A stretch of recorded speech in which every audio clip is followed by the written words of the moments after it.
İyi günler arkadaşlar, kanalımıza hoş geldiniz.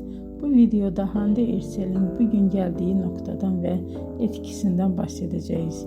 Hande Erçel yıllar içinde yalnızca başarılı bir oyuncu değil, aynı zamanda güçlü bir marka haline geldi.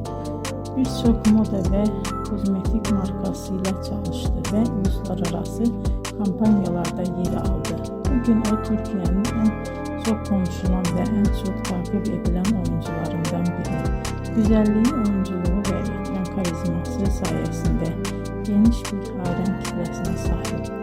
Hande Erçel'in hikayesi bize şunu gösteriyor. Bazen küçük bir şehirde başlayan bir hayal doğru adımlar ve çok çalışmayla dünya çapında bir başarıya dönüşebilir. Bugünkü videomuzun sonuna geldik. İzlediğiniz için teşekkür ederim. Kanalı takip etmeyi unutmayın ve bir sonraki videoda görüşmek üzere. Hoşça kalın.